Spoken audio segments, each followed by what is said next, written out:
নমস্কার বন্ধুরা, আমার হেলদি অ্যান্ড টেস্টি চ্যানেলে আপনাদের সবাইকে স্বাগত। আশা করি আপনারা খুব ভালো আছেন, আমিও খুব ভালো আছি। আজকে আমি করে দেখাবো সোয়াবিনের পকোড়া। নিরামিষের দিনে এটা সবাই খেতে পারেন, আর যারা মাছ মাংস খান না তারাও এটা খেতে পারেন।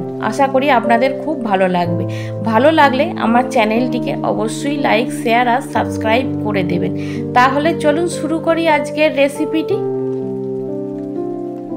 আজকে আমি করে দেখাবো সোয়াবিনের পকোড়া। তার জন্যে আমি এক বাটি সোয়াবিন নিয়ে নিয়েছি। সোয়াবিনটাকে একটা বোলের মধ্যে ঢেলে দেবো, দিয়ে হালকা উষ্ণ গরম জল নিয়ে সোয়াবিনটাকে 10 মিনিটের জন্যে ভালো করে ভিজিয়ে নেব, যাতে সোয়াবিনটা নরম হয়ে যায়। ভালো করে সোয়াবিনটাকে হাতে করে জলের মধ্যে ডুবিয়ে দিয়ে 10 মিনিটের জন্য সোয়াবিনটাকে চাপা দিয়ে রাখতে হবে। 10 মিনিট পর সোয়াবিনটাকে খুলে দেখতে হবে যে সোয়াবিনটা নরম হয়ে গেছে। তখন সোয়াবিনটা থেকে ভালো করে জলগুলো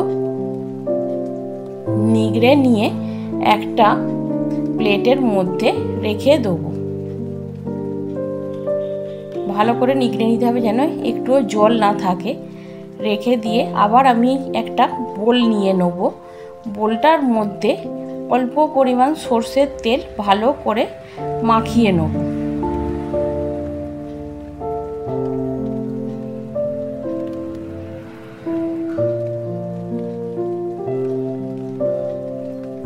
মাখিয়ে নেবার পর ওর মধ্যে সোয়াবিনগুলো সব ঢেলে দেবো।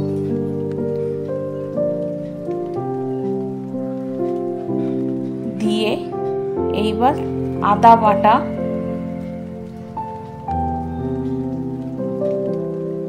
টমেটো সস, সোয়া সস,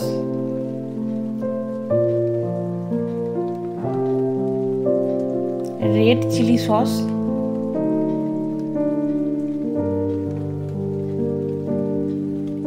পরিমাণ মতন কাশ্মীরি লঙ্কার গুঁড়ো কালারের জন্যে,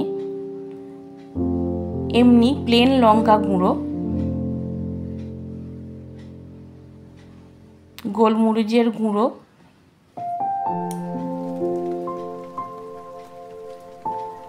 পরিমাণ মতন নুন দিয়ে ভালো করে হাতে করে এগুলোকে মিশিয়ে নিতে হবে। ভালো করে মিশিয়ে নিয়ে আবার 10 মিনিটের জন্য চাপা দিয়ে রাখতে হবে, যাতে সোয়াবিনের মধ্যে সব মশলাগুলো ভালো করে ঢুকে যায়। দিয়ে 10 মিনিট পর ঢাকা খুলে তাতে পরিমাণ মতন বেসন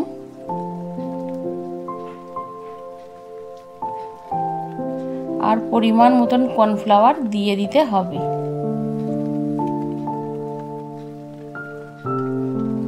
দিয়ে এই মিশ্রণটিকে আবার হাতে করে ভালো করে মেখে নিতে হবে।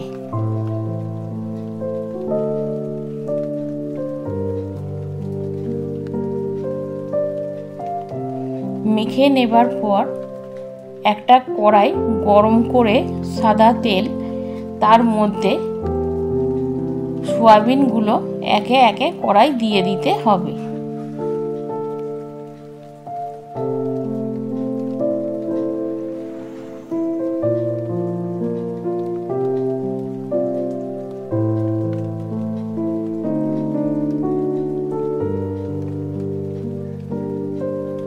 এইভাবে আমি সব সোয়াবিনগুলো কড়ার মধ্যে দিয়ে দেবো, আর সোয়াবিনগুলো হালকা আঁচে ভাজতে হবে।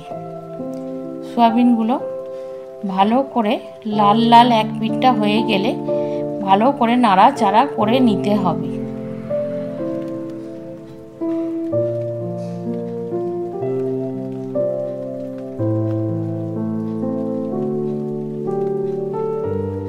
এবার লাল লাল করে ভাজা হয়ে গেলে আমি এগুলো তেল ঝরিয়ে ভালো করে তুলে নিতে হবে।